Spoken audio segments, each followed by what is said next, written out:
tudo e todas as coisas. Amém. Amém. Gi? Amém. Vamos lá. A letra tá aí no chat. Ai, deixa eu subir a manga da minha blusa.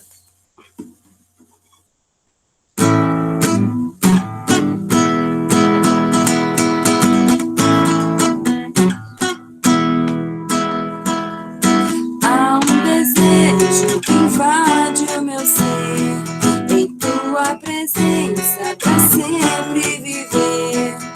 Há uma unção que desce do céu, vem quebrantar o meu coração.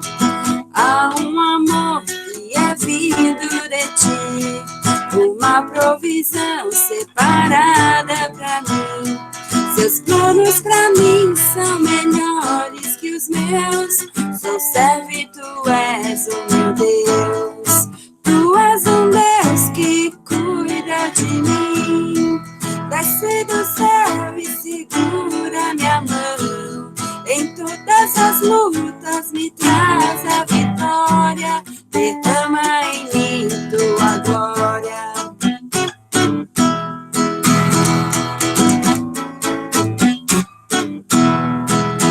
De novo.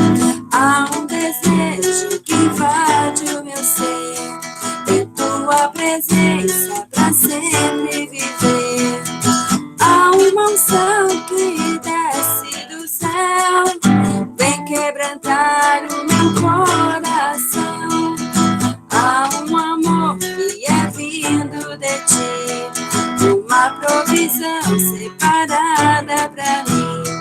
Seus planos pra mim são melhores que os meus. Sou servo e tu és o meu Deus. Tu és um Deus que cuida de mim. Desce do céu e segura minha mão. Em todas as lutas me traz a vitória. Derrama em mim tua glória. Tu és um Deus que cuida de mim. Desce do céu e segura minha mão. Em todas as lutas me traz a vitória. Derrama em mim tua glória.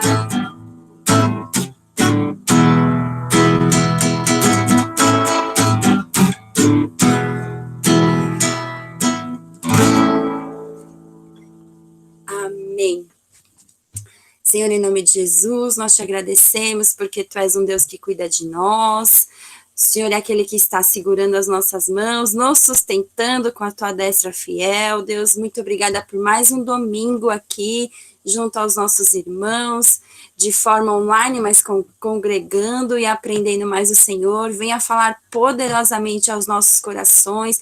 Abre os nossos olhos, Senhor, nosso entendimento, que nós possamos aprender e colocar em prática tudo aquilo que Teu Espírito Santo tem derramado sobre nós nestes dias, para que pratiquemos, Senhor, e que sejamos mais parecidos com o Senhor cada dia. Em nome de Jesus. Amém.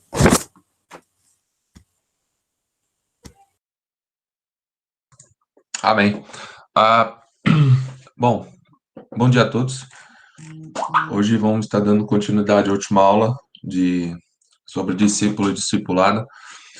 Só tirar uma dúvida. A imagem aqui de fundo está ao contrário para vocês ou é só para mim que está parecendo que está ao contrário? Tá certinha. Tá, Tá normal. DVD, É que reflete, né? Isso. Tá, beleza. Ô, cara, você saiu da biblioteca? Como assim? Sim. Então, só a sua feiura tá ofuscando aí, mas... Oh, Jesus. Ô, gente, ó, tô com uma espinha na testa gigante, ó, coisa Ai, se horrorosa. você não falasse, ninguém ia ver. Não, dá pra ver sim. Dá pra ver, né? Mais espinha, tá? Bom, Fala com a Ana Cláudia que ela arranca.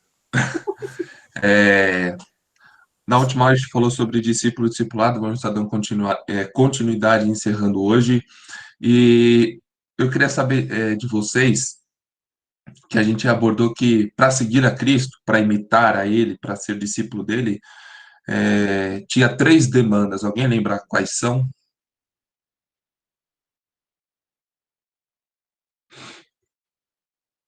Alguém?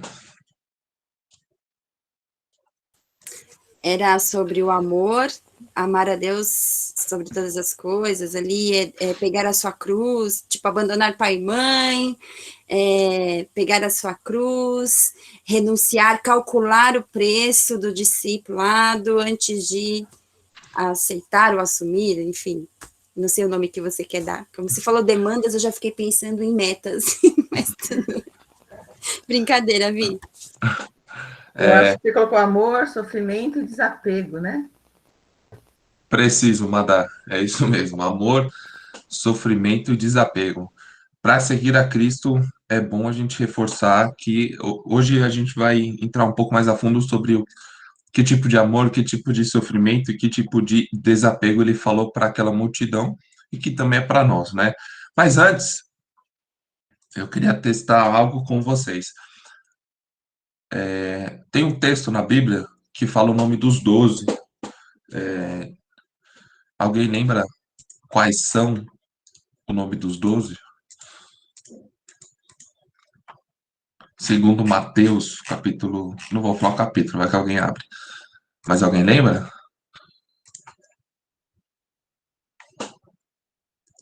Eu posso arriscar se alguém me ajudar. Não, é para todo mundo tentar, gente. Vamos lá, hein? Quem era o primeiro? Começa com S. Ah, mas tem que usar essa ordem aí. Simão Pedro. Aí. Preciso. Próximo. André? Ó, eu, hein? Tá enfiado o negócio aqui. É porque tá com família. Tiago e João. Tiago e João. João. Quem mais? Natanael. Deixa eu ver a resposta. Não, Felipe. Ah, você quer que vá na ordem? Agora sim, Natanael. Ou Bartolomeu. Né? Bartolomeu. Próximo. Tiago. Tomé. Tomé, chamado Dídimo. Dídimo. E o próximo? Mateus. Mateus. Vocês estão vindo de cabeça ou vocês estão lendo? Eu tô falando o que eu lembro da minha cabeça, nem procurei. Também, nem abri a Bíblia ainda. Eu, hein? Que isso? Próximo. Judas. Nossa, errou feio. Próximo é Tiago, filho de Alfeu. Próximo. Ai, é que o problema é ir na ordem. José Então, Luiz.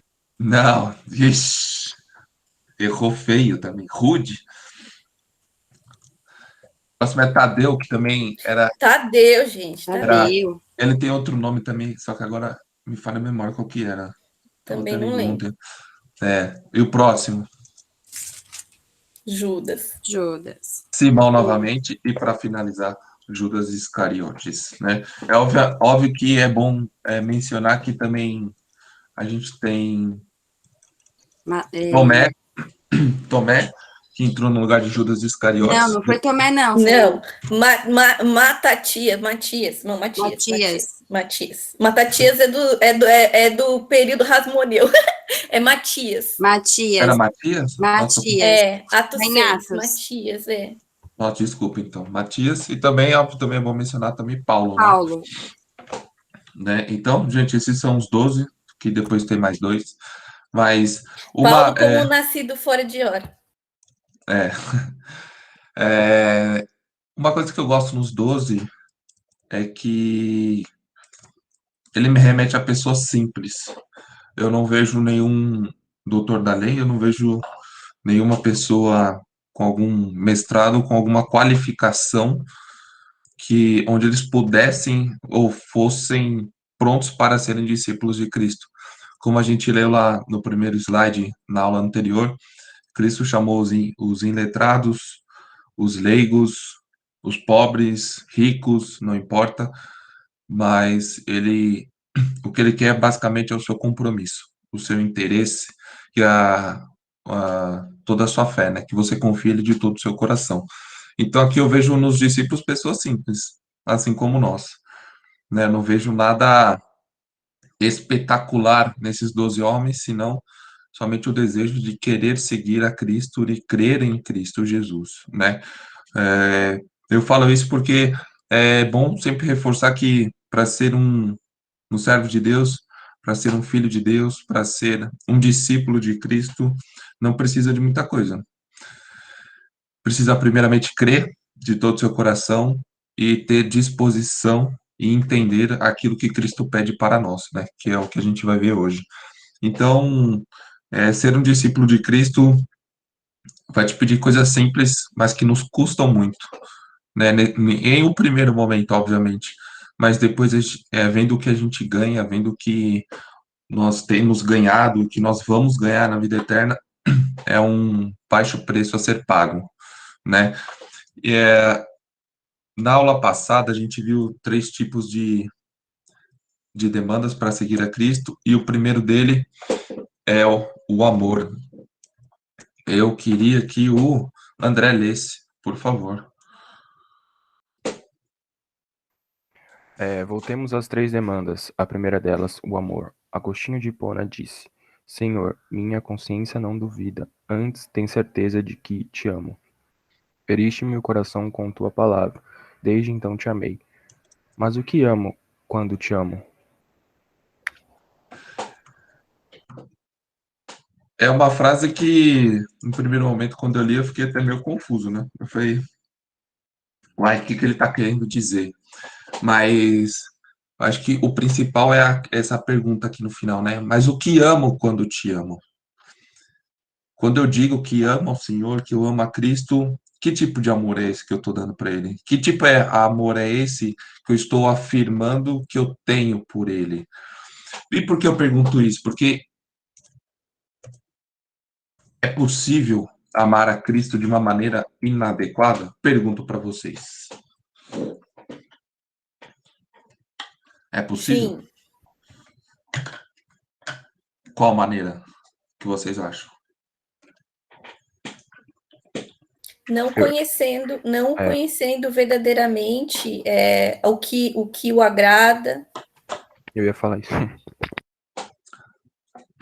Não sabendo o que agrada a Cristo. Ô, Vitor, tentando não amar ele, tentando demonstrar esse amor de uma forma que nele não pede. Por exemplo, a gente sabe que que uma das, de certa forma, linguagens do amor de Deus é a obediência, né? Se você ama Deus, você obedece. E tentar falar que, eu amo a Deus, mas eu não obedeço a ele. Então, você tá demonstrando um amor diferente, sabe? De uma forma diferente do que ele pede. Sim. Alguém mais? Outra coisa é você amar a Deus, eu vejo nessa frase aí do Agostinho, mas o que amo quando te amo? É também amar a Deus nas circunstâncias da vida em que a gente não vê, às vezes a gente não percebe a mão de Deus, não percebemos a presença de Deus. Você vê na pandemia, uma situação em que muitos perdem seus entes queridos, muitos vão para o hospital, muitos ficam restritos em suas casas, alguns perdem emprego, outros só em ver o sofrimento dos outros, né? Aí muitos ficam duvidosos, por que Deus permite isso? Por que Deus acontece isso comigo? Porque eu já escutei isso várias vezes. E às vezes as pessoas não percebem o amor de Deus quando elas passam por aflições, quando elas passam por situações que têm que renunciar ou só confiar, mesmo quando tudo é duvidoso ao redor. E perceber que o amor de Deus não muda. E para muitos, quando está tudo bem, é fácil amar a Deus.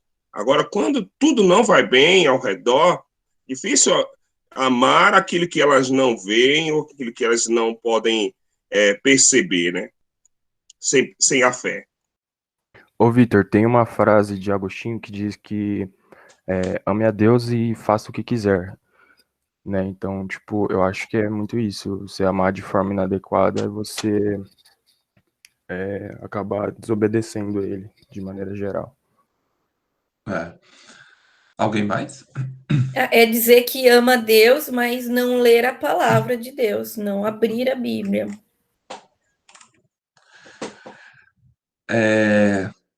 Deus, ele fala até a maneira que a gente deve amar ele. Deus fala até o que agrada a ele, né? Ele não pede sacrifícios para nós, mas pede obediência, como o Guilherme disse. Deus fala assim: é isso que me agrada, é isso o que eu quero que vocês façam por mim. Quer demonstrar o seu amor para comigo? É desta maneira, né? Hoje, né, numa sociedade onde tudo tem uma palavra que está meio na modinha que chama ressignificação, né?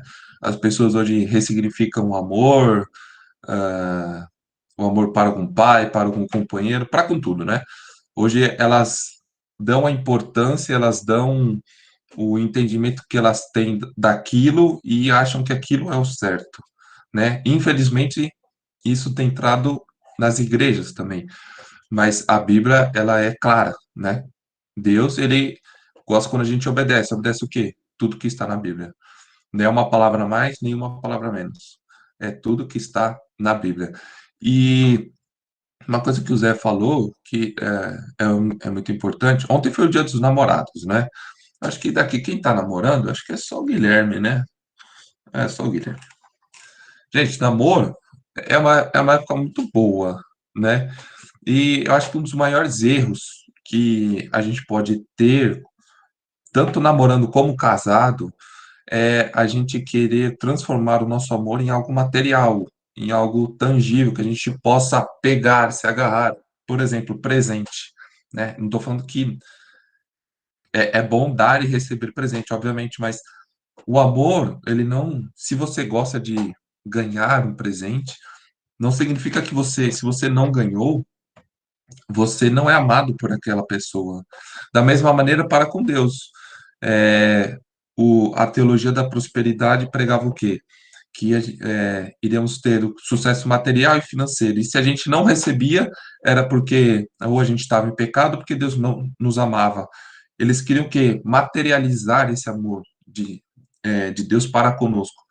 E não é assim que funciona para com Deus. Independente da circunstância, Deus nos ama. Pode parecer ruim aos nossos olhos, muitas das vezes, mas Deus continua nos amando. Todas as coisas cooperam para o bem daqueles que amam a Deus, segundo seus propósitos. Então, tudo, absolutamente tudo, coopera para o nosso bem e tudo que ocorre e acontece na minha e na sua vida é a demonstração de amor de Deus para conosco. Por exemplo, seja perdendo um filho, seja perdendo um parente, sendo você estando aflito porque a pessoa está internada, acho que muita gente passou isso, teve algum ente querido que ficou doente. Independente da circunstância, Deus nos ama, né? Querer falar que Deus nos ama só quando tudo está bem é um amor mundano, né? Às vezes é um amor material que a gente tem para o com o nosso cônjuge, para o com, na época de namoro. E depois que a gente se casa, que o nosso casamento, de fato, a gente ama a pessoa, a gente decide amar a pessoa, perdoar de todo o nosso coração, a gente vê que amor não é isso. Amor é, primeiramente, estar junto, é agradar, é fazer as coisas que a pessoa gosta, que vai agradar a ela. E da mesma maneira, Deus, né? Deus pede que a gente ame Ele de uma certa maneira. E está na Bíblia, não está em nenhum outro lugar. Se algum pregador algum dia disser faça isso porque eu sei que vai agradar a Deus e não está na Bíblia, é anátema, né? A própria Bíblia diz, né? Se um anjo de luz aparecer, abrir a Bíblia e falar algo que não está na Bíblia, é o quê? Anátema. Se um anjo de luz é maldito, que dirá a nós se nós distorcermos as Escrituras? Então, gente, é possível sim amar a Cristo de uma maneira errada, né? É um dos piores perigos, eu acho que, do nosso tempo, é dizer que tá tudo certo, tudo que você faz está certo, não importa como e quando e onde, tá certo. Faça de bom coração, de bom grado que tá certo. Para com Deus não é assim. Tem princípios, envolve valores, e que a gente precisa conhecer e que, acho que foi o André que falou, tá nas Escrituras. Vou pedir para Amanda ler. Pode ler, Amanda?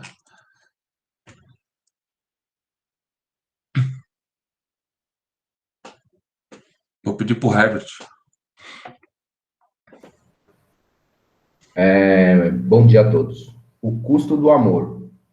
O discipulado exige que amemos a Jesus como Deus, e não apenas como uma pessoa qualquer. Pelo fato dele ser Deus, deve ser mais amado do que qualquer outra pessoa neste mundo. Só um verdadeiro discípulo ama Jesus como Deus, ou seja, acima da família e da sua própria vida, só Deus deve ser amado mais do que amamos nossa família e a nós mesmos. Gente, amar a Deus acima da nossa família.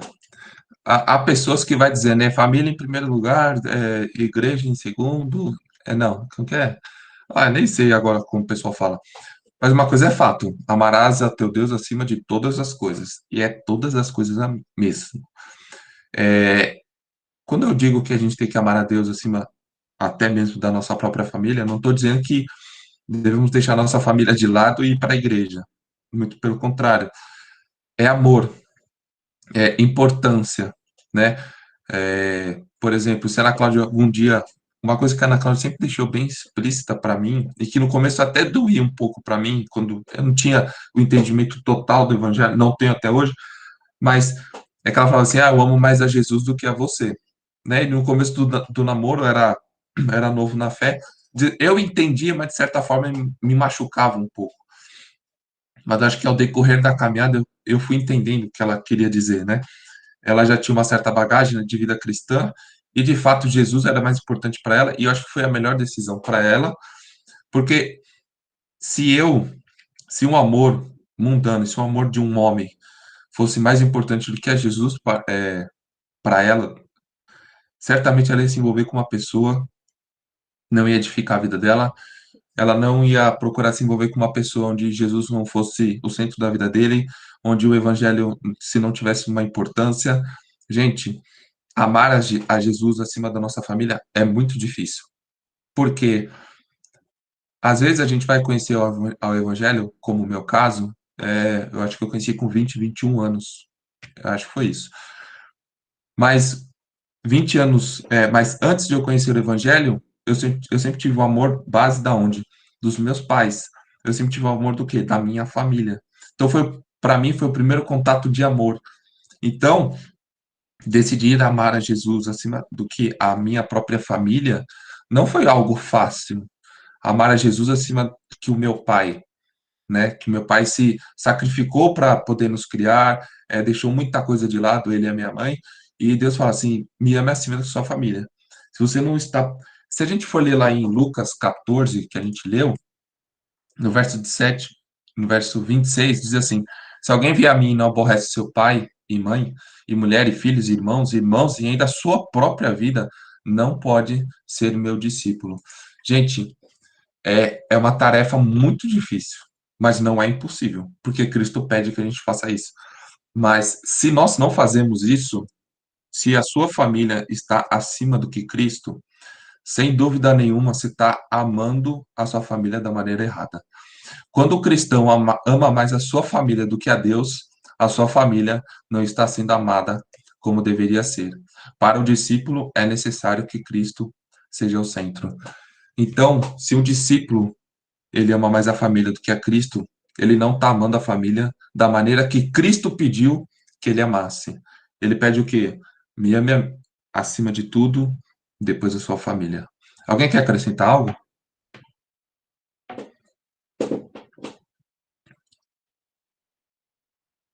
Isso é importante, porque muitos, como você falou, como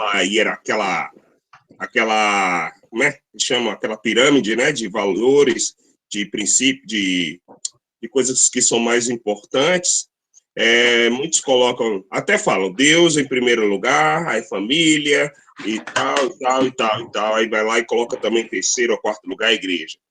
Mas só que esquece de que quando você fala amar a Deus acima de todas as coisas, envolve de você ser igreja e envolve de você ir à igreja, de congregar, né? Envolve de você ter comunhão com os irmãos. E envolve de levar a família para a igreja. Envolve de você ser igreja na sua família. E não só de você inventar desculpas para simplesmente não ir para a igreja, não ter comunhão, ou até como muitos fazem, priorizam várias atividades e que não priorizam algo que são essenciais. Você imagina, uma ceia, é dia de ceia. Qual deveria ser a programação de um cristão e sua família? Deveria ser o quê? Olha, dia primeiro domingo do mês é ceia, não temos atividades nesse dia, vamos para a igreja.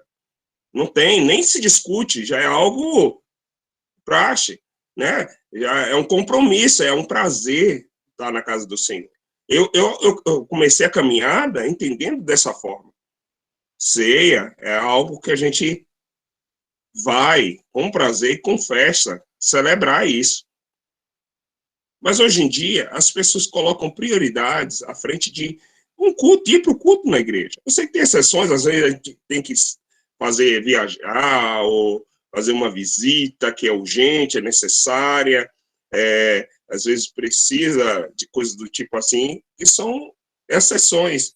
Mas, tirando isso, temos um compromisso, assim como também coisas essenciais no nosso dia a dia, de orar, ler a Bíblia. Não precisava que um pastor ou outra pessoa falasse, vai ler a Bíblia.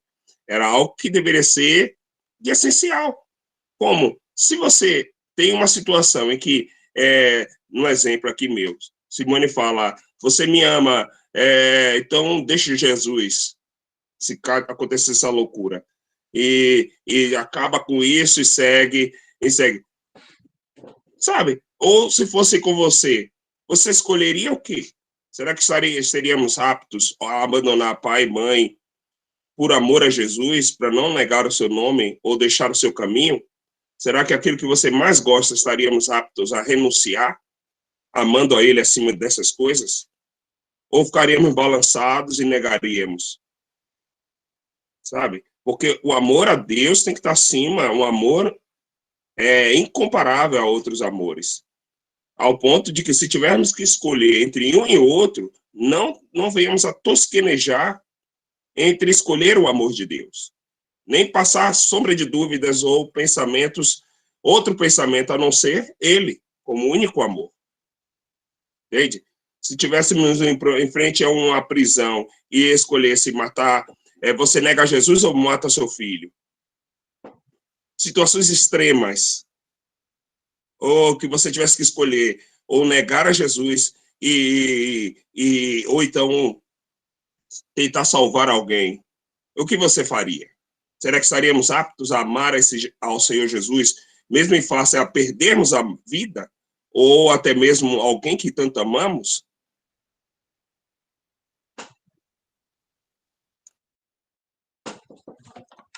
Alguém mais quer acrescentar alguma coisa? Não? Porque eu tô... Por que eu falei de tudo isso? Opa! Tá lá para frente, desculpa. Bom, gente, referente ao amor, eu quero... óbvio que a gente não vai deixar isso de lado, né? No final a gente vai ver que as três coisas somam em uma só. Mas o desapego do amor, eu acho que é uma das primeiras coisas que a gente tem que ter para seguir a Cristo. Porque não dá para a gente falar que a gente ama a Cristo e ama outra pessoa ao mesmo tempo, né? Como o Zé disse, são amores, não dá para... diferente. Eu posso falar que eu amo a Cristo e eu amo a minha esposa, porque são amores totalmente diferentes. Jesus Cristo é Deus, né? No slide anterior diz, né? Temos que amar Jesus Cristo como amamos a Deus. Jesus Cristo é Deus. Amamos Ele de todo o nosso coração. São amores que não dá sequer para comparar. Se tem uma comparação entre o amor que você tem por Deus, ou por seu cônjuge, ou pela sua mãe, tem algo de errado. Porque são coisas totalmente diferentes. Se ainda está nesse campo de, será que eu amo mais a Deus? Minha mãe é tão importante para mim. Meu marido é tão importante. Minha esposa, eu amo tanto ela. Eu morreria. Você fala, não, não dá para comparar. São coisas totalmente diferentes. Você amar o Criador Amar o seu Criador é totalmente diferente de você amar uma pessoa que está ao seu lado, que te criou, que te gerou, ou que da qual você se casou. É, então, é necessário deixar isso bem fixado, gente. Tem o custo do amor para seguir a Cristo. Se você quer ser um discípulo, se você quer imitar a Cristo, você vai ter o custo do amor na sua vida, na sua caminhada. Ele vai te pedir isso em algum momento. Não se engane. Você não vai conseguir conciliar o seu amor de outras pessoas com o mesmo amor para com Deus. Não dá para conciliar, são coisas totalmente diferentes. E uma hora ele vai te pedir, e uma hora você vai ter que decidir, e nessa hora você vai ver o que é mais importante para você na sua vida. Sim. E não é só esse amor que você está falando de colocar em pé de igualdade com Deus, em relação a pessoas, mas em relação a coisas, em relação a sonhos, a desejos, em relação a qualquer coisa que você, de certa forma, possa colocar ali num lugar que só pertence a Deus. A gente vai ver isso no desapego. Até em relação a você mesmo, né? Porque você não é o ponto fraco de Jesus. Ainda eu coloquei até no fim ali, né? Para o discípulo é necessário que Cristo seja o centro. Gente, Cristo é o centro, tá? Sempre foi e sempre será. O Posso custo... ler? Pode? É que aquela hora eu tô no celular e me atrapalhei para abrir. Imagina. O custo do sofrimento. Se tem algo que todo discípulo vai experimentar em sua caminhada, é a oposição. Lucas 9, 22, 25. Alguém pode abrir aí? Se você tiver com a Bíblia do lado aí, Amanda. Pode ler.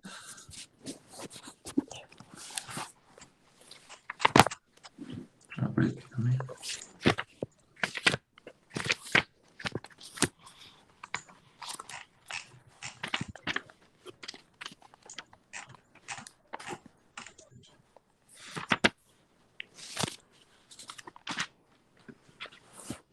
De 22 a 25, né? 9. Isso.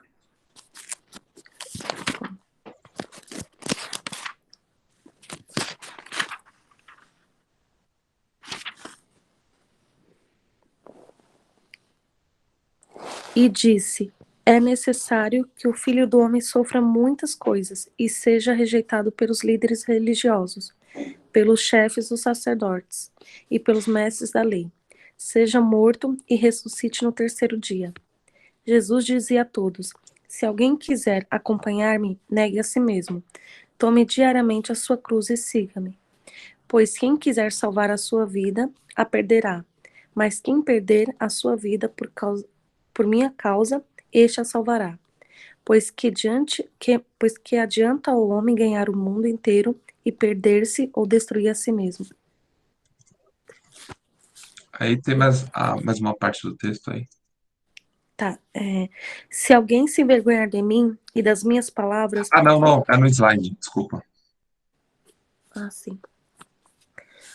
A cruz era símbolo de rejeição e humilhação. O sujeito que carrega uma cruz tinha sido banido da sociedade, porque era considerado uma ameaça a todos. Ele deveria ser eliminado, mas não sem antes passar por um doloroso processo de humilhação e sofrimento. Se tem algo, acho que todo mundo tem medo, é rejeição, né? Quando adentramos a adolescência, né, que tem os nossos primeiros amores, uma das piores coisas, acho que você é ser rejeitado, né? Você receber ou não. Quem já foi rejeitado por alguém, eu digo de uma maneira, na questão de amor, né? Não de preconceito, entre outras coisas. Mas, gente, é muito ruim.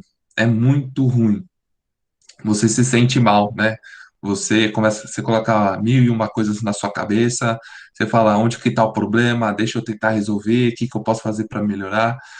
E a cruz também é humilhação, também é rejeição e é sofrimento.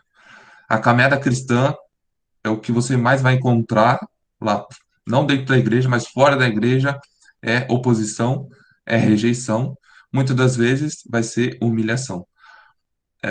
Nos dias de hoje, onde quem acompanha um pouco, quem tem o desprazer de acompanhar o Facebook, que nem eu, gente, é cada absurdo, é cada coisa assim, que as pessoas falam do cristão, daquele que se considera um conservador cristão, daqueles que tentam preservar os ideais, os valores que a Escritura passa. Hoje em dia, o importante é não ter lei e ter regra. Hoje em dia, o importante é ser feliz. E se você é cristão e você conhecer uma pessoa desse tipo, saiba, ela vai ser uma oposição na sua vida.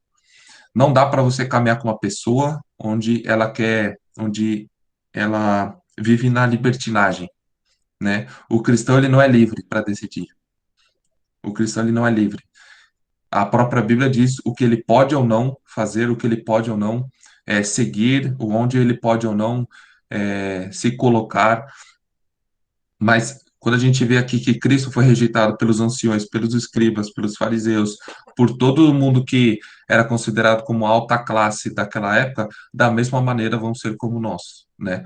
Isso não significa que a gente vai ser sempre uma pessoa irrelevante, mas para o mundo pode ser, nós vamos ser, né? Vamos ser pedra de tropeço para eles, nós vamos ser aqueles que nem quando Paulo chegava nas cidades que falava, aquele é do caminho, são pessoas que incomodam, são pessoas que têm valores que não vão de encontro com o que aquele pessoal vem sido pregado, são pessoas que não se deixam levar, ser influenciadas, porque elas sabem quem elas creem, elas sabem o que elas têm lido.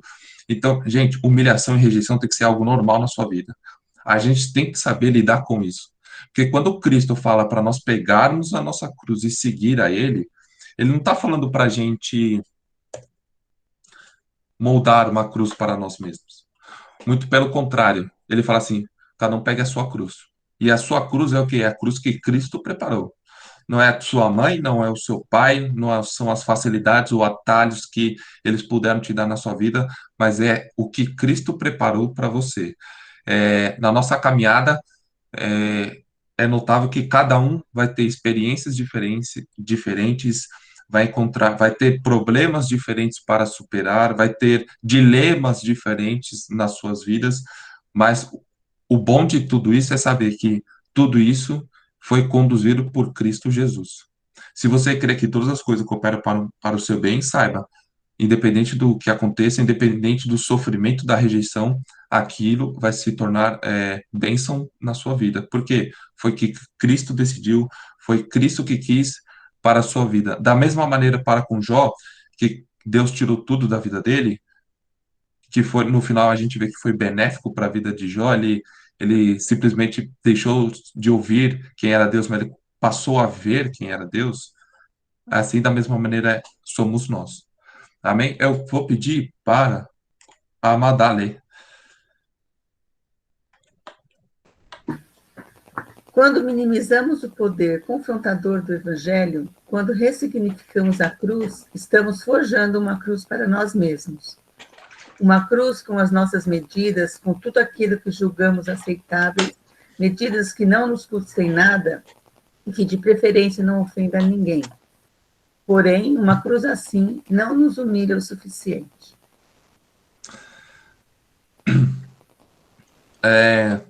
Gente, acho que um dos piores erros que a gente pode ter na nossa caminhada é tentar forjar a nossa própria cruz. É tentar pôr o tamanho exato que tem que ter de comprimento e largura. Eu não sei se vocês já viram uma charge onde tá todo mundo carregando as cruzes nas costas, né? E o rapaz, ele corta os lados da cruz para encurtar o tamanho dela e, consequentemente, o peso. Mas no final tem tem um abismo, né, onde as pessoas deitam a cruz para poder passar. E como ele cortou a cruz dele, ele não consegue pôr a cruz. Vocês já viram essa imagem, não? Sim, isso aí desde 1900 e alguma coisa. Gente, já viu. É o quê? Não entendi. Acho que todo cristão já deve ter visto. Se não viu, tá com algum problema.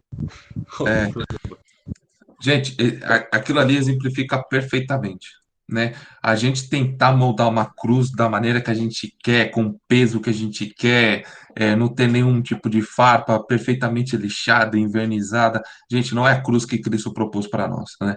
E se a gente forja a nossa própria cruz, se nós moldamos a nossa própria cruz para a gente não ter nenhum tipo de para que a gente não ofenda ninguém, para que não nos custe nada, não nos humilhe o suficiente. Quando eu li isso naquele livro do Jonas Madureira, que todo esse slide foi feito em cima deste livro aqui, é, olha, eu vou te falar, muita coisa eu comecei a pensar duas vezes antes de fazer, porque o sofrimento, carregar a cruz, gente, é humilhação.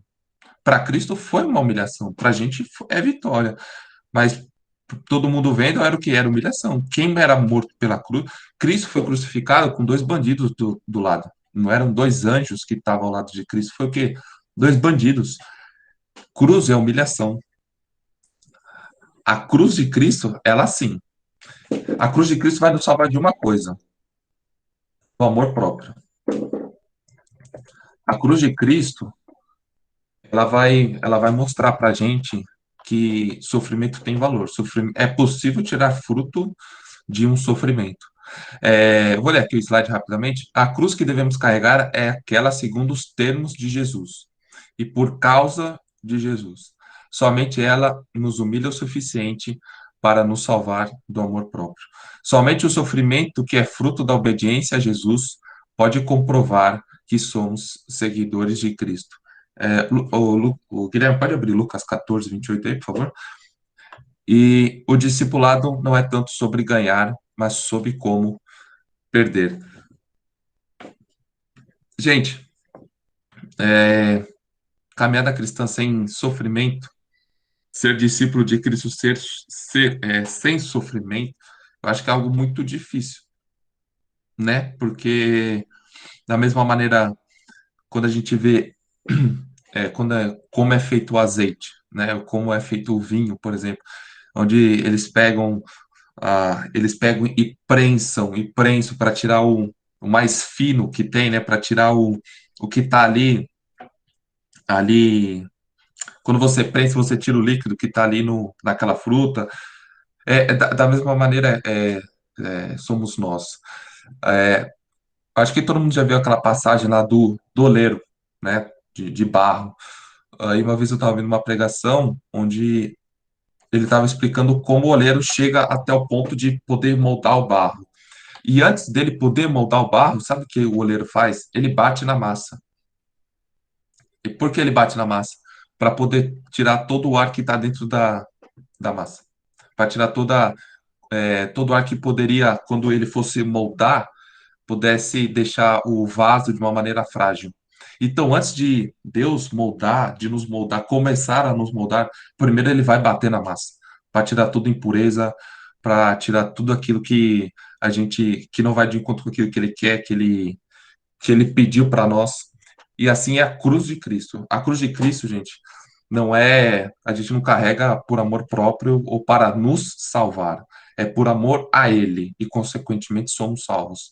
A gente tem que carregar a cruz por causa de Cristo, não por causa da minha família para ser salva, não para eu me salvar. É por amor a Ele. Quer ler, Guilherme? Pois qual de vós, pretendendo construir uma torre, não se assenta primeiro para calcular a despesa e verificar se tem os meios para concluir?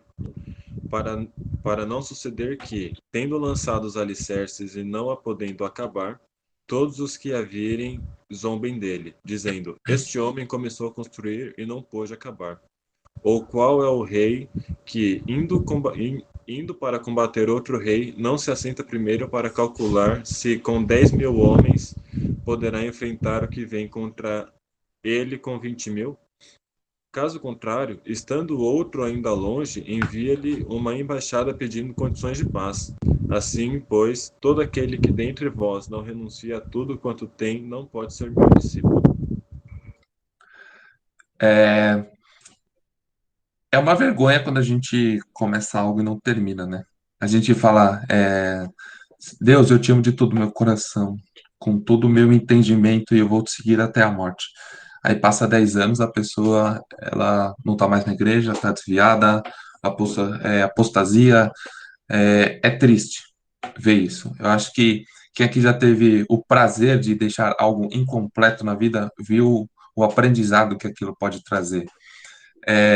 Eu repeti 3 vezes no ensino fundamental, né? Acho que foi o fundamental. E teve um ano que minha mãe, ela fez um termo e ela me deu para assinar. E nesse termo dizia que eu ia me comprometer a estudar e a passar de ano, né? E eu tive a tolice de assinar aquilo, né? Ela fez como se fosse um acordo comigo. E nesse ano eu repeti. E ela guarda essa cartinha até hoje, gente. Meio que ali simboliza o meu fracasso, totalmente. Ali ela fala assim, ó, você fez um acordo comigo e você não cumpriu. Você não mediu as consequências, você não mediu o peso. Ali você fez um acordo comigo e você descumpriu. Você não deu valor àquilo que a gente acordou, você não se esforçou para aquilo e, de fato, ela tava certa. Gente, o, o, o sofrimento, porque aquilo, para mim, querendo ou não, eu repeti de ano, foi um sofrimento, mas foi um ensino tão grande, de valor, de como encarar as coisas, de levar, ter mais seriedade nas coisas. O cristão que vê o sofrimento só como um empecilho para a sua vida e não uma oportunidade de aprendizado é um tolo. É um tolo porque um cristão que está somente acostumado a ganhar em tudo, o dia que perder, talvez a única derrota que ele vai ter na vida dele vai ser a suficiente para tirar ele do caminho. Então, a gente tem que saber encarar o sofrimento de uma maneira, da mesma maneira que Cristo encarou. Não da maneira que o mundo nos ensina, que livros de autoajuda nos pedem, mas da maneira que Cristo encarou. É um sofrimento bom, é um sofrimento que vai nos levar à vida eterna, é um sofrimento que vai nos lapidar para sermos varões perfeitos, é sofrimento que vai nos ensinar a amar a Deus ainda mais, ainda de uma maneira com mais entendimento, vai ser um sofrimento onde vai nos ensinar a deixar coisas de lado, vai ser um sofrimento que vai ser benéfico. Se tem uma coisa que, quem já foi em velório, sabe, velório é algo terrível. É choro, são pessoas desoladas, onde elas não vê, elas parece que tirou um pedaço da pessoa, e que de fato muitas das vezes sim, é doloroso, mas se tem algo que o cristão ele pode ter, que nenhuma outra religião dá, é paz, é alegria na morte, porque a gente sabe para onde a gente vai, né? Teve o nosso irmão da igreja que veio a falecer, por mais que tenha sido triste, por outro lado a gente vê que ele está com o Pai, ele não está no purgatório, ele não renasceu em algum animal, mas ele está com Deus, ele está com Cristo Jesus, ele está melhor do que nós. Então, gente, o sofrimento, por um lado, é bom, é muito bom, né? E tem certas coisas que somente o cristão vai ter. Ter prazer no sofrimento, eu não conheço outra religião, eu não conheço qualquer outro que propicie isso, né? Que te peça isso. Sofra por mim. Carregue a minha cruz do meu jeito, da minha maneira, com o peso que eu determinar para a sua vida, né? A caminhada cristã vai ter um custo de sofrimento. Deus pede que você vai ter o custo de amor e depois vai ter um custo de sofrimento. Se você não está disposto a sofrer por Cristo, certamente você não está disposto a ser um discípulo de Cristo. E se você não está disposto a sofrer por Cristo, vai ser muito difícil você conseguir imitar a Cristo, porque Cristo sofreu. E sofreu por amor por nós. Alguém quer acrescentar alguma coisa? Esse que é o ponto mais difícil, acho que na caminhada cristã. Eu me deparo muito com isso. Duas coisas, sofrimento e o inferno. Duas coisas assim que eu sempre... essa semana mesmo que passou, deparei com uma situação como essa. Um rapaz, ele falava assim, pastor, eu não entendo como é que os crentes podem falar sobre o inferno. Aí eu falei, mas está na Bíblia. Sim, eu sei que está na Bíblia. Mas está na Bíblia, mas não deveríamos falar. Porque o inferno é uma palavra muito forte. Aí, conversando com essa pessoa, eu falei, mas vem cá, como é que foi sua vida? Conversando com ela, né? Essa pessoa passou por muito sofrimento, foi morador em condições de rua, foi preso. Aí ele disse que passou por muita coisa, mas que agora ele é cristão e tá firme com o Senhor. Eu falei, cara, se você fosse um pai falar para seu filho, você aconselharia ele passar por tudo que você passou? Você falaria o que para essa pessoa? Não, pastor, claro, não. Falaria a verdade para ele, falaria as consequências de que se ele seguir nessa vida, ele vai para a prisão. E vem cá, e a prisão é coisa boa? Falo, não, pastor. Ela sofria, é difícil. Você quer que a pessoa vá para lá? Você vai contar para ela que lá é flores? Ele, não, não. Então, vem cá. Você acha que Deus quer que as pessoas vá para o inferno? Não. Mas você acha que Deus vai falar o quê? O inferno é um lugar onde vai ter barzinho, vai ter bordel, vai ter as coisas, tudo que as pessoas querem, pra lá, baladas, tudo que elas querem. Ou vai falar que o inferno, qual é a realidade do inferno? Então, você acha o quê? Se a gente não falar sobre o que é o inferno, você acha que as pessoas vão acordar, vão ter esse conhecimento do que é a verdade? Então, você acha que a igreja fala o quê? Que o inferno é o quê? Dê um ressignificado para o inferno? Quer que a gente dê outra definição, outra palavra? Assim também a questão do sofrimento. Hoje fala muito sobre a questão da resiliência, né? Também ser resiliente e tal. Mas só que quem quer sofrer por Cristo? Quem quer? Não é se autoflagelar, mas quem quer, em meio às lutas e aflições do dia a dia, glorificar o nome do Senhor, sofrer ao modo de Cristo, né? Glorificando o Pai, não negando o nome dele, confiando nele. Não é só passar pelo sofrimento, é passar segundo os modos de Cristo, glorificando ao Pai, não murmurando, não colocando a culpa em ninguém, não ficar aí com raiva, com ódio, mas aos modos de Cristo. Como você falou nisso, não é de qualquer maneira. É segundo o exemplo de Cristo. Basta ser igual ao seu Senhor, né? Então, as pessoas hoje em dia, quando fala de cristianismo, tá bom, pastor, tá escrito na Bíblia, mas eu vejo de outra maneira. Entendeu? Eu me deparo com isso constantemente, porque a gente lida com pessoas que as pessoas veem assim, não, mas eu entendo de outra maneira. Então, elas trazem para a sua realidade de vida diferente daquilo que elas escutam e daquilo que leem na Bíblia.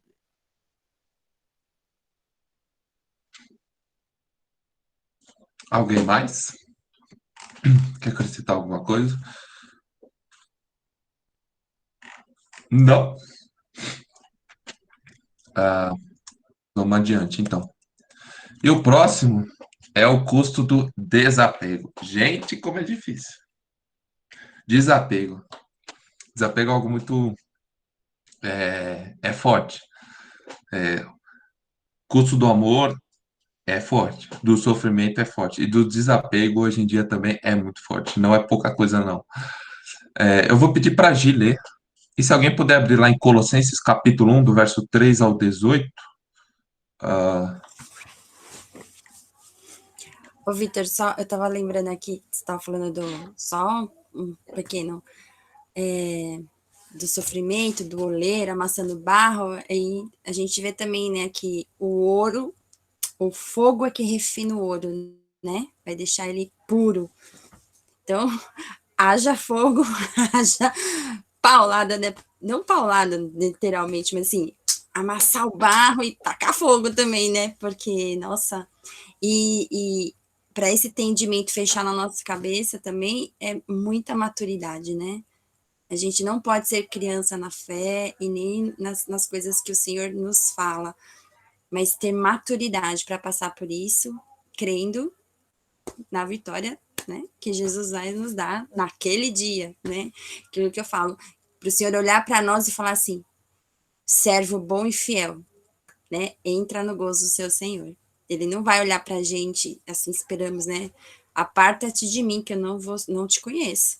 Isso acho que é a nossa busca incessante também, ser conhecido por Deus, né? Bom, o custo do desapego. Um golpe em nossa dependência de todas as coisas que criam em nós um vínculo com este mundo.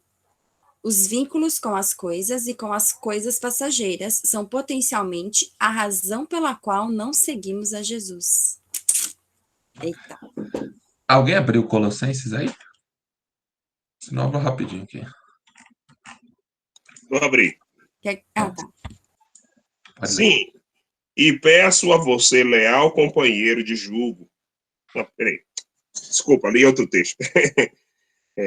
Sim, sempre agradecemos a Deus, o Pai de nosso Senhor Jesus Cristo, quando oramos por vocês, pois temos ouvido falar da fé que vocês têm em Cristo Jesus e do amor que têm por todos os santos, por causa da esperança que lhes está reservada nos céus, a respeito da qual vocês ouviram por meio da palavra da verdade, o Evangelho, que chegou até vocês por todo o mundo.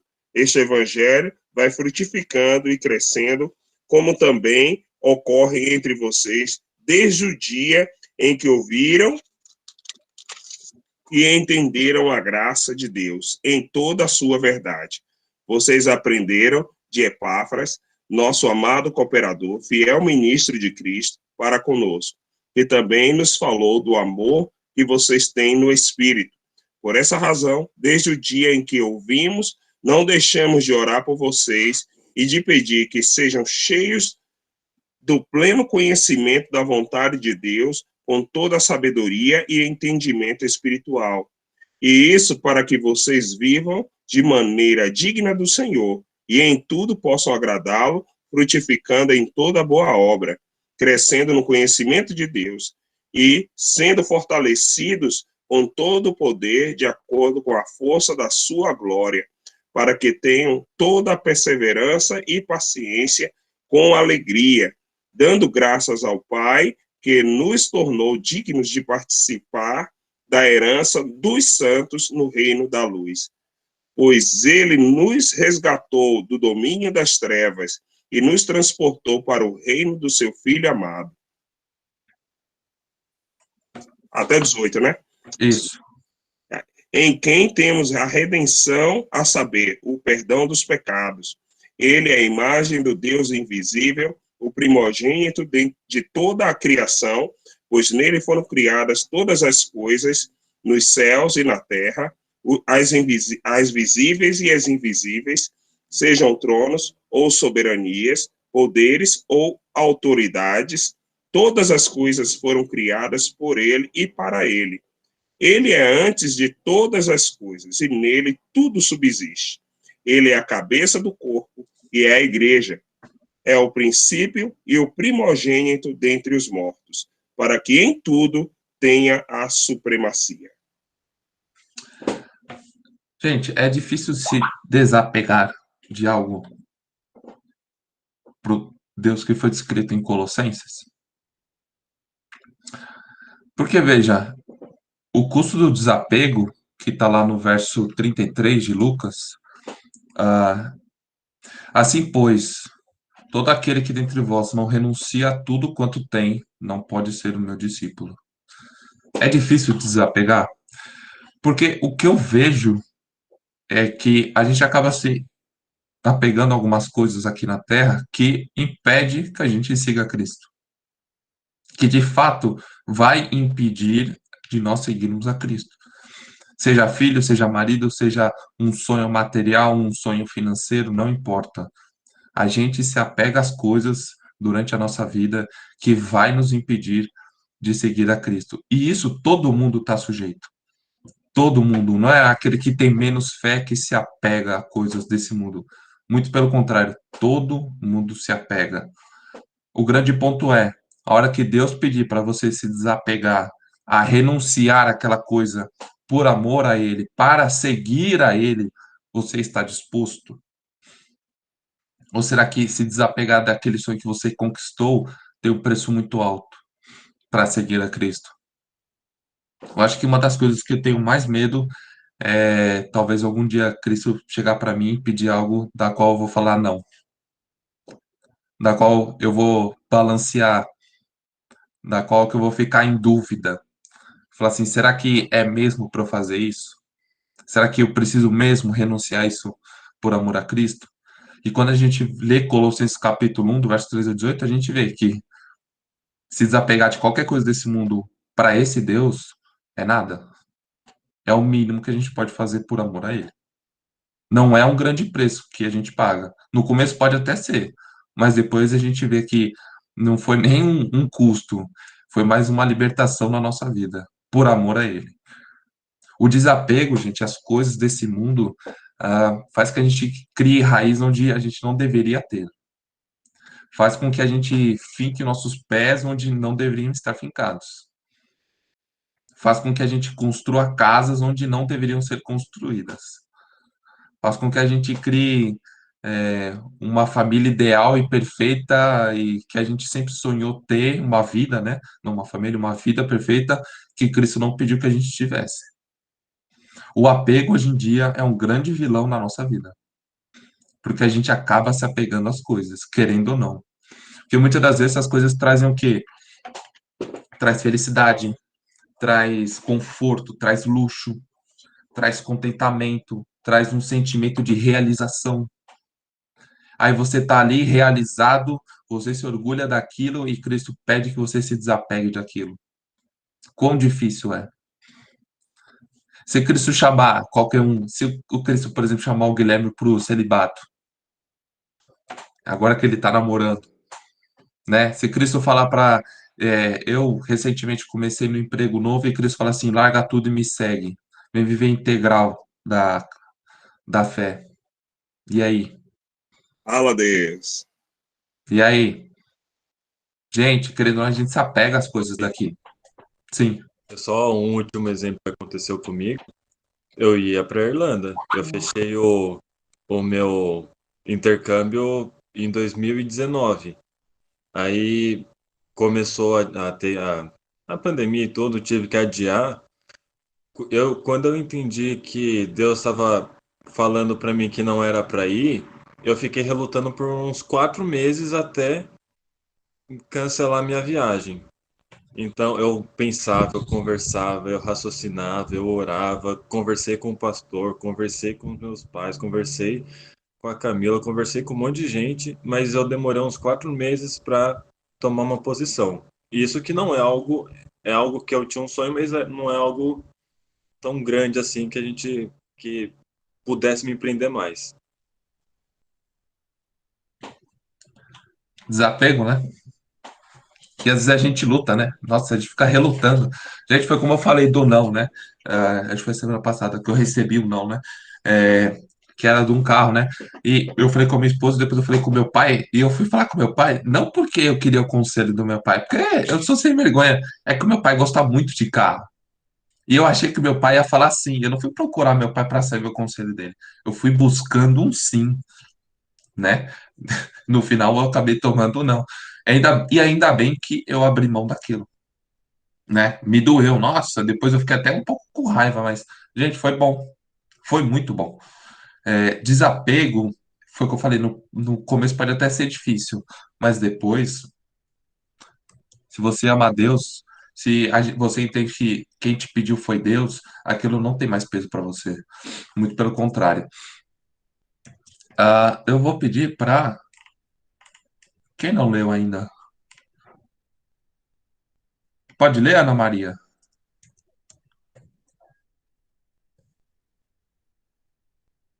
Posso. O custo do desapego. Tudo é dádiva quando nos levantamos, temos pelo que agradecer. Agradecemos pela família que temos, agradecemos pela comida que temos, agradecemos pelo emprego que temos, agradecemos pelos filhos que temos, agradecemos pelos amigos que temos e agradecemos pela igreja que temos. Gente, se a gente pode agradecer por tanta coisa que a gente já tem, né? Porque nós temos coisa, a gente tem muita coisa.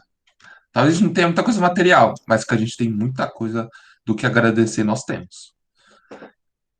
E quando a gente entende que é Deus cuidando de nós, e a gente vê a quantidade de coisas que a gente tem, porque agradecer pela família que a gente tem parece algo até normal, mas não.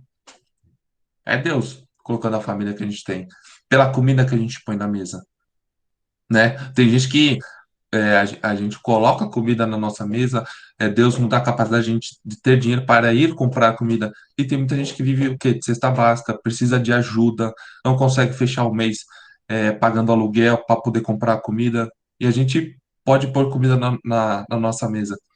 Às vezes a gente reclama pelo emprego que a gente tem. E quem está procurando há mais de um ano? Desde que. Quem levantou a mão? Foi a Ana. Quer falar alguma coisa, Ana? Acho que foi sem querer, né? Não, Vitinho, não levantei nada, não. Mas em relação a isso, eu posso até dizer alguma coisa, né?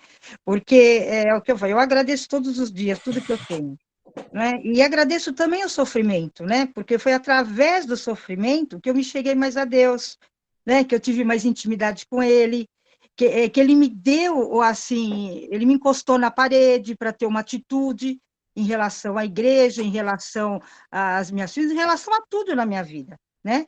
Então, se Deus encosta na parede mesmo, sabe? E é nessa hora que a intimidade com Deus vai fazer com que você tome a atitude certa, né? E tudo que eu faço, quer dizer, faz praticamente, vai fazer, acho que 31 anos que eu estou na igreja, né? Mas a presença do Senhor mesmo na minha vida faz pouco tempo, faz o quê? Uns 11 anos, não é?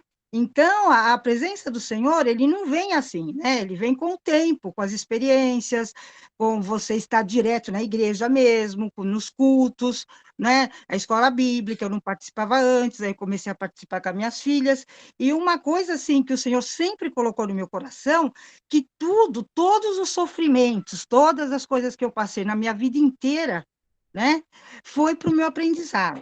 Foi que ele estava me mostrando que ele tinha uma coisa muito maior para mim, né? E isso foi maravilhoso, porque eu não me arrependo, assim, das atitudes que eu tomei depois disso, porque o Senhor estava à frente delas, e mesmo com sofrimentos, mesmo com dificuldades, o Senhor sempre me amparou, em tudo, principalmente em relação às minhas filhas, né?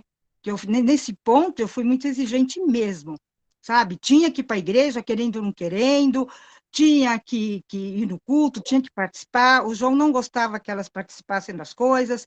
Aí, eu tomei a frente, porque tem certos momentos que a gente tem que tomar a frente de certas coisas, não é?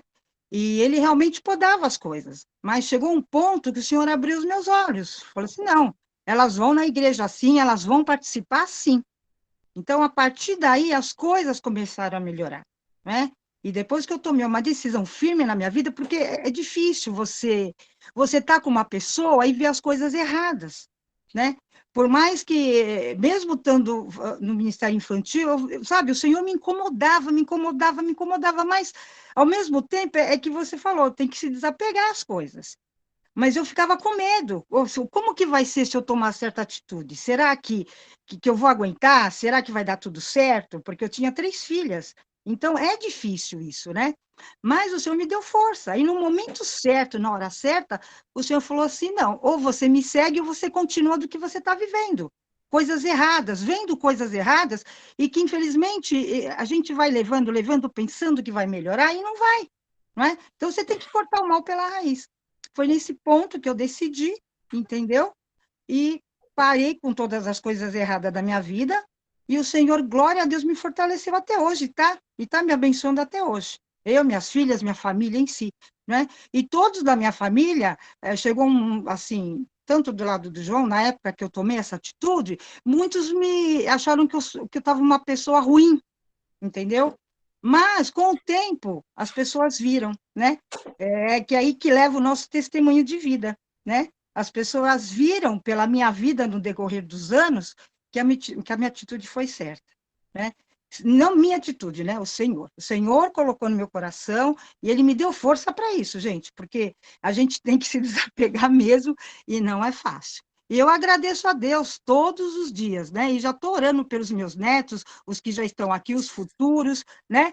Uma coisa que eu sempre peço para o Senhor, que Ele, a primeira coisa é servir ao Senhor, em espírito e em verdade, né? Ser verdadeiros adoradores, aconteça o que acontecer, né? De não sair da igreja, de que o Senhor coloque pessoas idôneas, pessoas de Deus mesmo, no caminho deles. né? E eu peço para minhas filhas, para meus genros também, né? Para todos, enfim. É isso. Tá bom? Alguém quer acrescentar Amém. algo? Alguém quer acrescentar alguma coisa? Você só tomou uma indireta aí, que a Ana quer mais um neto seu. Tem a Bia na frente, é hierarquia. Eu respeito hierarquia. É, gente, agradecer pelo emprego que temos, né? Que eu estava falando. Tem gente que está procurando. Infelizmente, tem gente que não consegue emprego. E às vezes a gente tem e a gente reclama do que a gente tem. Agradecer pelos filhos que tem. Eu ainda não tenho filho, mas quanta gente eu já vi que abandona o filho, que reclama do filho que tem. Fala assim, para que eu fui ter aquela criança? Enquanto muitos pais. Gente, filho é herança do Senhor. Filho não é herança de pai, não. É herança do Senhor. É família, sabe?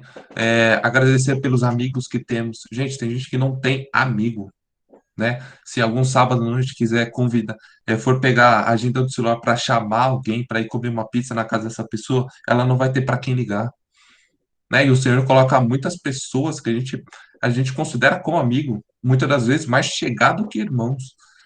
Agradecer pela igreja que temos. Gente, se, por exemplo, quem já trocou de igreja sabe que esse período de transição é muito difícil. Quem já trocou de igreja sabe. É muito difícil. A igreja anterior da qual você congregava funciona de uma maneira totalmente diferente. As pessoas no culto agiam de uma maneira totalmente diferente. E hoje, por exemplo, na outra igreja da qual eu congregava, na hora do culto, era, meu, a todo instante, era todo mundo, amém, glória a Deus, que não sei o quê, que não sei o quê. E hoje eu vejo que na PEC não é assim. É de outra maneira, mas não significa que é melhor ou que é pior. É que a igreja funciona dessa maneira, né? Os membros, enfim. Mas você se habituar, tem gente que não consegue ficar em uma igreja, não consegue se fincar em uma igreja. Quão difícil é, só quem já passou por isso sabe. No começo, eu e a Ana Cláudia teve muito problema, porque a gente falava assim, será que é aqui? Será que é aqui que é pra gente? Sabe, Deus orientou a gente, a Ana Cláudia a voltar para a PEC e eu vir, né? Mas a gente se questionou porque estava muito difícil. Então, se hoje a gente tem um vínculo, se hoje a gente sente que faz parte de uma igreja, gente, a gente tem que agradecer, porque tem gente que não consegue, não é fácil. Mas, mesmo tendo isso, sem dinheiro, sem herança, sem bens, sem patrimônio, sem imóveis, só o que lhe restou foi Jesus, a gente conseguiria viver feliz? Óbvio que a resposta tem que ser sim, mas será que realmente seríamos felizes? Será que toda herança que teu pai e tua mãe vai deixar para você, eles decidirem vender e torrar todo o dinheiro, será que você ainda vai ser feliz? Se tudo aquilo que você conquistou, você perder, será que você ainda vai ser feliz? E o Salmos 115, eu vou ler aqui para vocês, gente, é muito bonito. Quem conhece o Salmo 115? Aqui. Diz assim: não a nós, Senhor, não a nós, mas ao teu nome dá glória, por amor da tua misericórdia e da tua fidelidade. Porque diriam as nações: onde está o Deus deles? No céu está o nosso Deus, e tudo faz como lhe agrada. Prata e ouro são os ídolos deles, obra das mãos de homens. Tem boca e não falam, tem olhos e não veem, tem ouvidos e não ouvem, tem nariz e não cheiram. Suas mãos não apalpam, seus pés não andam, som nenhum lhes sai da garganta. Tornem-se semelhante a eles, os que os fazem e quanto neles confiam. Israel confia no Senhor. Ele é o seu amparo e o seu escudo. A casa de Arão confia no Senhor. Ele é o seu amparo e o seu escudo. Confiam no Senhor os que temem o Senhor. Ele é o seu amparo e o seu escudo. De nós se tem lembrado o Senhor. Ele nos abençoará. Abençoará a casa de Israel. Abençoará a casa de Arão. Ele abençoa os que temem ao Senhor, tanto pequenos como os grandes. O Senhor vos aumente bênçãos mais e mais, sobre vós e sobre os vossos filhos. Sede benditos do Senhor, que faz os céus e a terra. Os céus são os céus do Senhor, mas a terra deu a ele aos filhos do homem. Os mortos não louvam ao Senhor, nem os que descem à região do silêncio. Nós, porém, bendiremos o Senhor, desde agora e para todo sempre. Aleluia. Gente, que bonito. Que bonito. E para finalizarmos,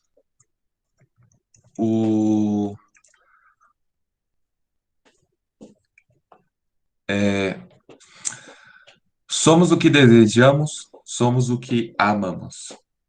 Aquilo que mais nos apegamos define quem nós somos, assim como o jovem rico.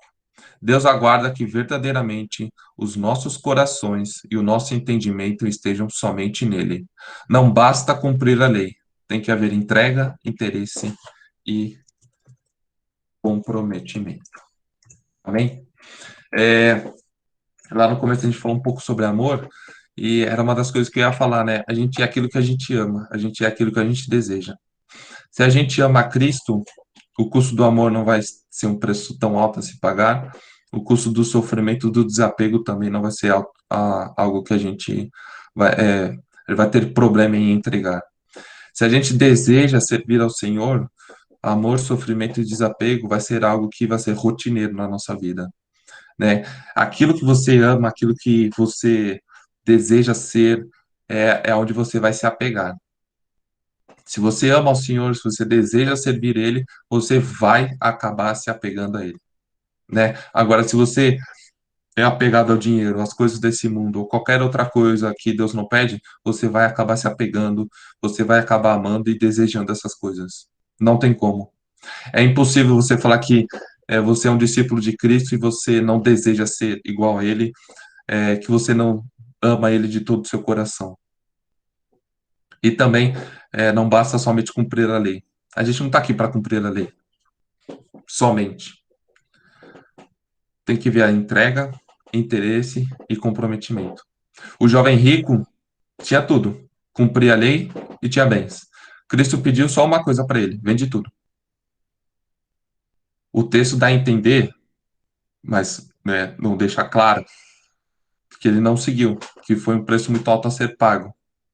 Não houve entrega por parte dele, não houve interesse e comprometimento. É isso que Cristo pede da gente. Cristo, para ser discípulo, não precisa ter sacrifício. Basta ter entrega, interesse e comprometimento. Que ao decorrer do tempo, ele vai te pedir o custo do amor, ele vai te pedir o custo do sofrimento, ele vai pedir para você se desapegar. Isso é a caminhada cristã. Isso é ser discípulo. Isso é imitar a Cristo. Óbvio que tudo aquilo que eu passei aqui é um pequeno trecho de toda a nossa caminhada como discípulos, como imitadores de Cristo, como pessoas que vão ajudar outras pessoas a imitar a Cristo. Isso é um pequeno trecho, né? Quando a gente concilia a teoria do evangelho com a prática, é perfeito. É o equilíbrio perfeito. Quando tem prática sem teoria, tá errado. Se tem teoria sem prática, também tá errado. Mas quando a gente consegue conciliar teoria com prática, é perfeito. É o equilíbrio perfeito. A balança, sabe? Fica bonito assim, ó. Fica nem para cá e nem para lá. Se haver entrega, interesse e comprometimento da nossa parte, certamente seremos discípulos que amam o Senhor, discípulos que não vão ter problema em se desapegar das coisas que Ele pedir para nós, não vamos ter medo em amar a Ele acima do que a nossa família, não vamos ter medo de perder amigos por amor a Ele, não vamos ter medo de sofrer por amor a Ele, porque somos o que desejamos e o que o amamos. E Ele tem que ser maior na nossa vida. Zé, queria falar alguma coisa? Não, eu estava refletindo aqui, né, que quando a gente ama ao Senhor, os pedidos que Ele nos faz, isso eu falo por minha experiência, né, assim, eu tive essa impressão, se torna algo tão atrativo que a gente não vê, se vê num beco sem saída, não vê outro caminho a não ser esse. Né? O mais difícil que seja, eu lembro quando eu tive que sair de casa, tive que deixar minha família, parentela, quando eu tive que deixar a profissão de lado, quando eu tive que deixar a igreja de lado, quando eu tive que deixar o campo de lado, né, deixar a Índia, que também foi difícil para mim, quando foi difícil assim de deixar aqueles alvos e objetivos, mesmo dentro da igreja, mesmo sendo querendo servir a Deus, mas é como falamos do início, né? Servir da forma como fazer o que Ele pede, né? Agradá-lo segundo a vontade dele e não da nossa forma, conforme os meus planos, mas sim como Ele quer. Você precisa se desapegar, né? Desapegar dos seus objetivos de como você quer servir a Deus, mas sim como Ele pede de nós. E o verdadeiro sacrifício não é o que você quer oferecer a Deus, mas é aquilo que Ele pede de você. Então, se estamos prontos para fazer a vontade dEle, demonstramos o verdadeiro amor, né? O verdadeiro amor, fazer aquilo que Ele pede para nós. E isso demonstra realmente uma confiança, uma obediência, abnegação, né? De se deixar renunciar aos seus planos, propósitos, mesmo que sejam com o intuito, com a intenção de agradar a Deus. O que vale não é a boa intenção, o que vale é a obediência.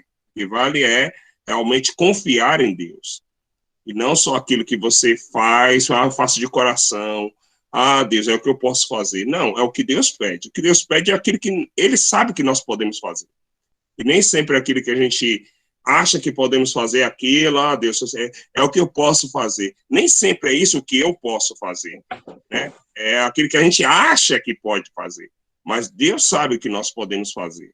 E às vezes aquilo que nós achamos que, aquilo que Deus pede de nós e que a gente acha que é impossível, na verdade é possível. Mas só que a gente olha muito envolvimento, né, de egoísmo, aquilo que a gente olha só o agora, a gente não confia em Deus, que Deus é poderoso. Eu tinha resistência com relação a isso. Meu Deus, como é que eu vou me sustentar? Deus, como é que eu vou... Eu trabalhei a vida inteira, como é que agora eu vou ficar? Então, eu tinha que aprender a confiar em Deus.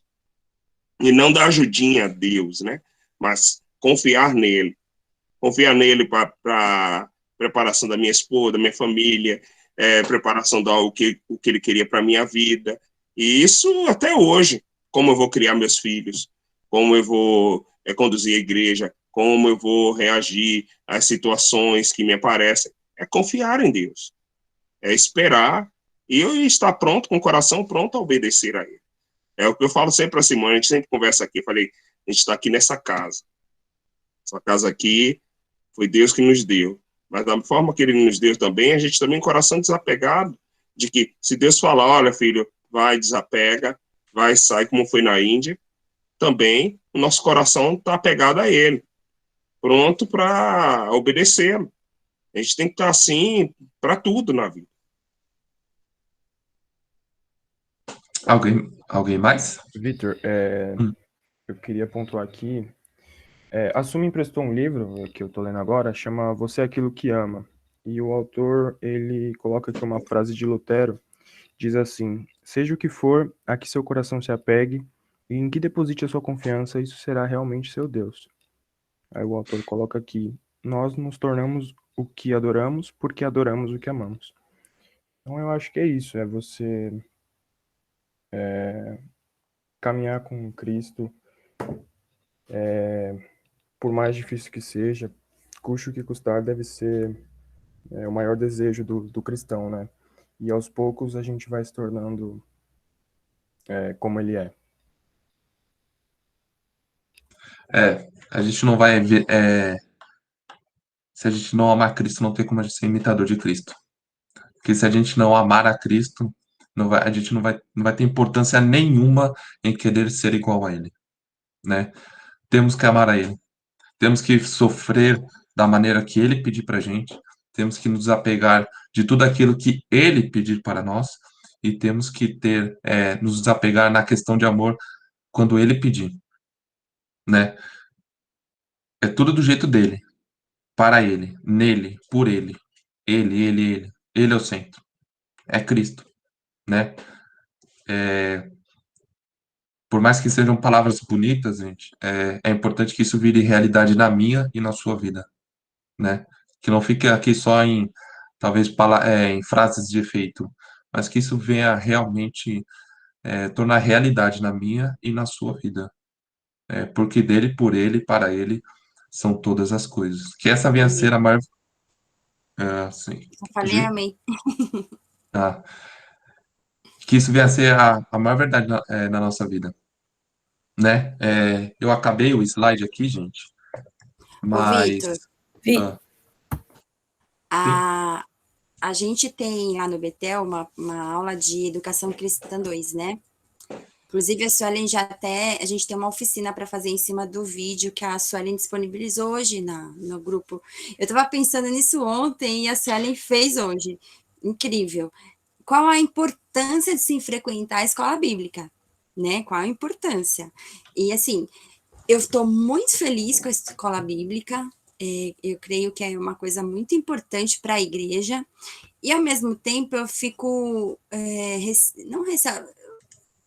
eu não queria usar a palavra triste, porque não é uma tristeza, mas acho que é uma preocupação de ver tão poucas pessoas, não que sejam pessoas menos importantes ou não, não é isso, mas assim, a importância que a igreja dá, né, para a escola bíblica, e o quanto é importante, e lá ele apresenta 10 razões, mas tem muitas outras, né, e uma, assim, que vem bem de encontro com isso que você está falando também, com o preço do discipulado e tudo mais, tem uma razão que fala assim, cadê? A importância de frequentar a escola bíblica é que ela traz aprendizado da palavra de Deus, e isso visa a transformação de vida. Então, assim, você aprendendo a palavra de Deus, caminhando com ele, amando ao Senhor, você vai aprendendo mais dele. Mas se você restringir isso ao culto, por exemplo, de domingo, porque assim, isso tem que ser constante todos os dias da semana. Todos os dias, né? E porque cada dia você vai aprendendo. Vem uma situação diferente, uma situação que, sei lá, deixa a sua carne viva, por exemplo, assim, aquela coisa que eu falei outro dia, a vontade daí passa, mas aí vem uma situação na sua frente que você vai falar assim, minha vontade é isso, minha vontade é aquilo, e, opa, o que Deus fala que eu tenho que fazer nessa situação? Se eu não estudo, se eu não frequento a escola bíblica, se eu não faço nada, como é que eu vou me comportar de acordo com a vontade de Deus naquela situação?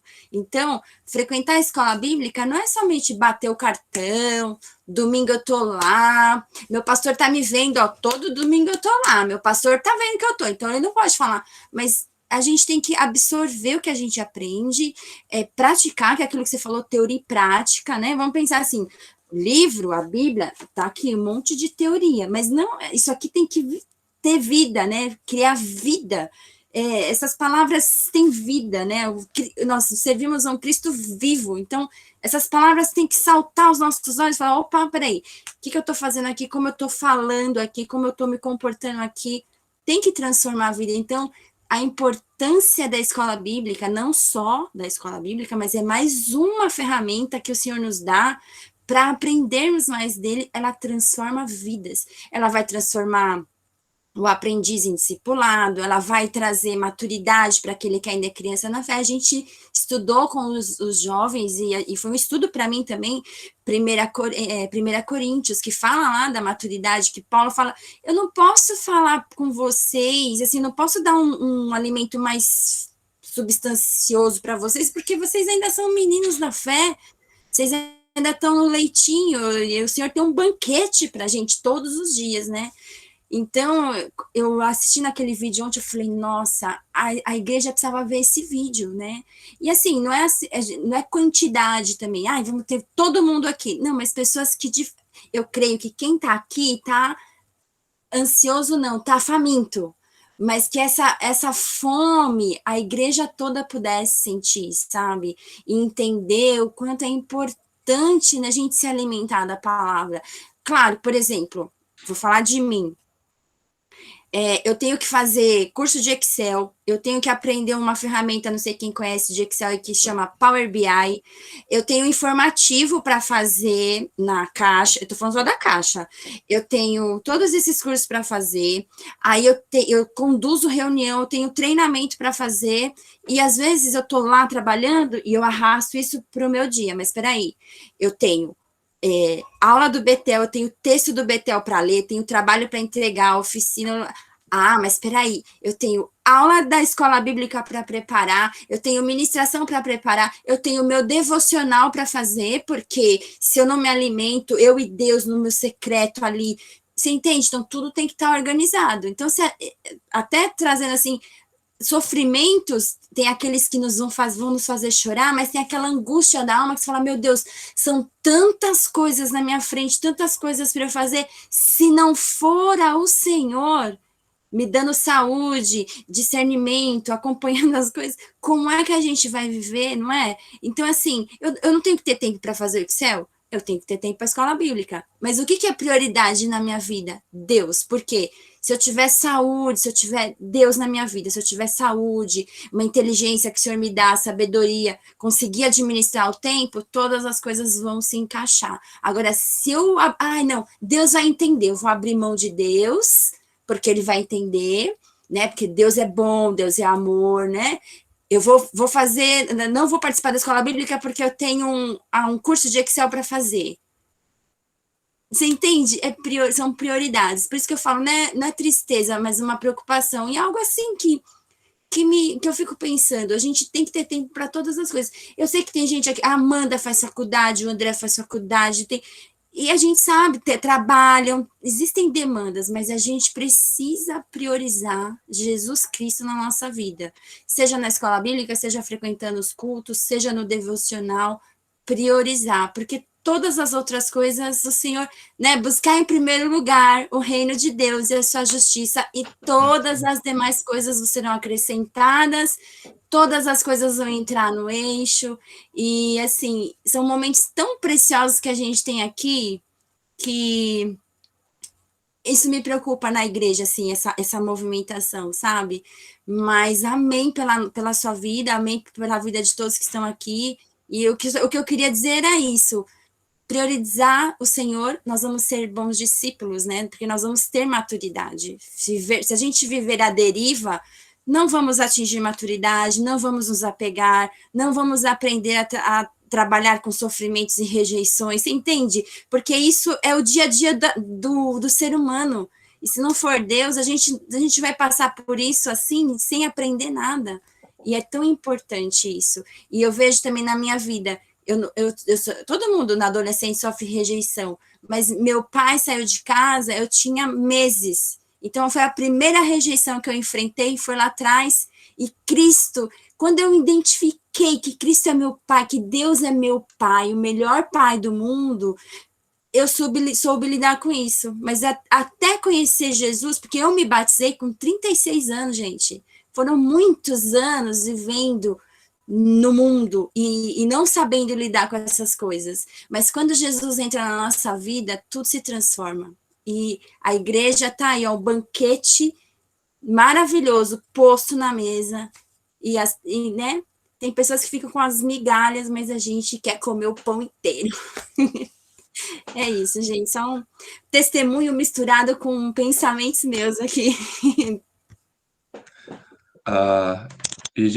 Até o que você disse... Eu queria falar também. Pode falar, Su, pode falar. Não, é rapidinho. Eu ia comentar isso que a Gi falou, né? Eu compartilhei lá o vídeo que a gente recebeu como uma atividade. Eu acho até fica como sugestão para passar para a igreja esse vídeo. A gente está aqui em 15 pessoas e a gente sabe que existem muitas pessoas que poderiam estar aqui, né, pessoas que precisam despertar, né, novamente para a importância da escola bíblica, e a gente é muito privilegiado por Deus, porque nossa igreja não abre mão do ensino, né, então isso é muito importante. O que eu queria comentar, Vi, é que no livro do Jonas, uma das coisas que mais me tocou foi a parte que ele fala que existe um drama, né? Que ser discípulo de Cristo e o discipulado em si, ele envolve um drama. Então, é mais ou menos, até o pastor comentou aí numa das horas que ele falou, mas quando a gente recebe a Cristo nas nossas vidas, não é que no dia seguinte você já acorda vivendo aquilo que a Gi lembrou, né? Que é Mateus 6,33, buscar em primeiro lugar, né? Não é que no dia seguinte, talvez, infelizmente, nem no ano seguinte, pelo menos na minha vida, não foi assim, não foi automático, né? Então, é isso que o Jonas fala no livro. Existe um drama, existe um processo para que você entenda que não há nada tão antibíblico quanto listar as coisas. Primeiro Deus, depois família, que não sei o que. A gente sabe que está tudo dentro de buscar, né, de priorizar a Deus, né, de buscar em primeiro lugar o reino de Deus. Tudo está debaixo disso, né? Eu só vou amar minha família da maneira como o Senhor quer que eu ame se eu buscar primeiro o reino de Deus. Eu só vou ser uma boa esposa se eu buscar primeiro o reino de Deus. Eu só vou ser uma boa mãe se eu buscar o reino de Deus. Eu só vou ser uma boa profissional se eu buscar o reino de Deus. Eu só vou poder ser uma boa ministra do Senhor, eu só vou poder ser um bom cristão se eu buscar em primeiro lugar o reino de Deus. Então, eu acho que, assim, é uma bênção, porque a nossa igreja desencoraja essas listas. A Simone sempre falou isso para mim. Su, cuida das coisas de Deus, porque Deus está cuidando da sua família, Deus está cuidando da sua casa, e eu testemunho disso, gente. Eu testemunho disso todos os dias, o cuidado do Senhor aqui com todos de casa, né? Então, é isso que eu ia te falar, agradecer pela aula maravilhosa. E dizer que semana que vem vamos falar de milagres, né? As suas prioridades vai definir quem você realmente ama. O vídeo tá nos grupos aí. Eu mandei no grupo da igreja. Caça lá, Amanda, que tá lá. Eu mandei hoje. E tem uma coisa até, só para reforçar que a Gi falou, né, da questão das migalhas, né? Tem gente que não está nem interessado nas migalhas. Isso que é o pior, né? Pode se assentar à mesa, comer ao lado do pai, mas nem as migalhas são atraentes mais para essas pessoas. Foi o que eu falei também agora, as suas prioridades vai definir quem você realmente ama, né? Então, só uma coisa, o sobrinho da Ana Cláudia, outro dia a mãe dele pegou ele e falou assim, filho, vamos ao shopping. Aí ele falou assim, mãe, não quero ir para o shopping, quero ir para a igreja. Gente, ir para a igreja não é algo extraordinário na vida do discípulo. Não é. Deixar de ir para a igreja, deixar de congregar, deixar de buscar ao Senhor, isso sim é algo extraordinário. Se você é um discípulo, todas essas coisas que eu falei agora tem que ser algo normal e corriqueiro da sua vida. Tem que fazer parte da sua agenda diariamente. Amém? Eu vou pedir para Gi orar. E lembrando, quem não aguentava mais ver minha cara, semana que vem não vou ser mais eu que vou dar aula, vamos falar um pouco de milagres. Que é isso, Vitor? Um rostinho tão lindo. Eu quero dizer que só que eu tô vendo a espinha, mas tá tudo bem, faz parte da vida. Obrigado. Amém. Pai, em nome de Jesus, Senhor, queremos te agradecer por este dia, por este tempo, Pai, por cada irmão aqui, Senhor, por cada palavra, por cada testemunho. O Senhor tem agido em nosso meio, nós temos visto, temos experienciado isso, Senhor, e obrigada porque o Senhor tem ouvido nosso clamor, inclusive nossa alma clama, Senhor, por mais de Ti. E o Senhor tem derramado, Senhor. Aqueles que te buscam, te encontram, Pai.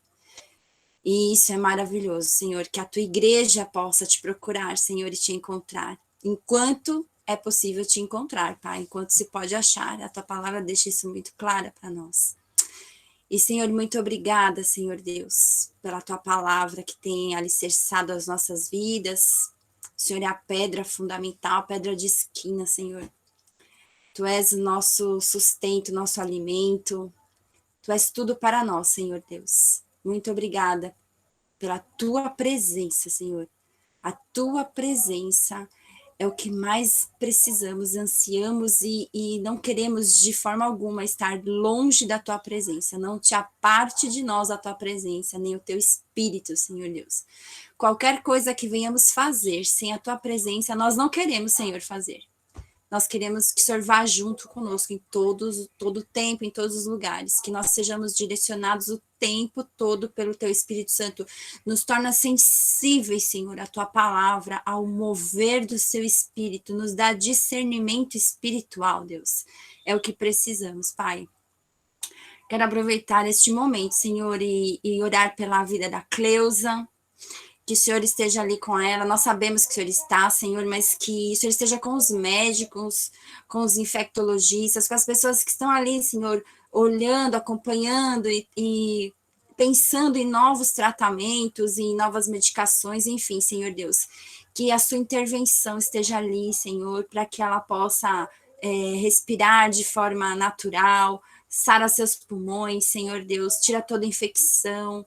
Ah, Deus, nós queremos tanto, Senhor, mas também queremos que a sua vontade seja manifesta, Senhor.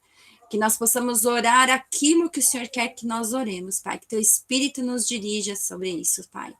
Queremos também colocar diante do seu altar a vida da Sandra, Pai, que está ali em tratamento de câncer. Que o Senhor também venha restaurar a sua saúde.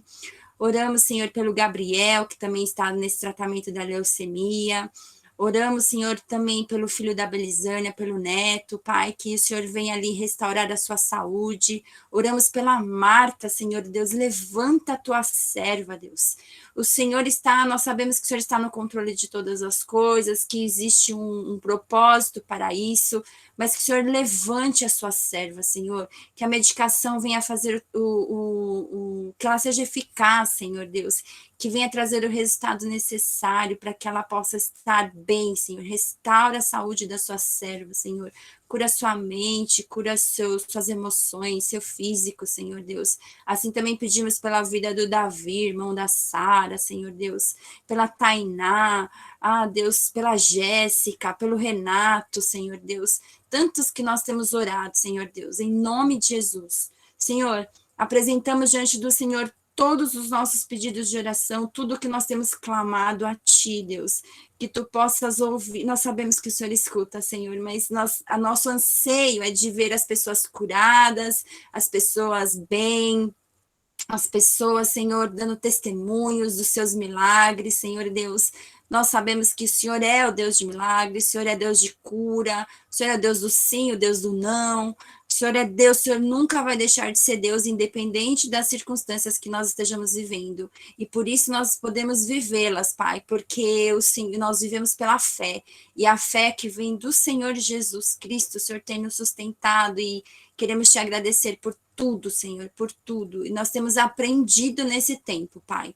São tempos difíceis, mas nós temos aprendido a confiar em Ti, a descansar em Ti, a esperar do Senhor, Pai. O Senhor é o nosso descanso, Senhor Deus. Muito obrigada por tudo, Senhor. Abençoe nosso domingo, abençoe os nossos pastores, Senhor.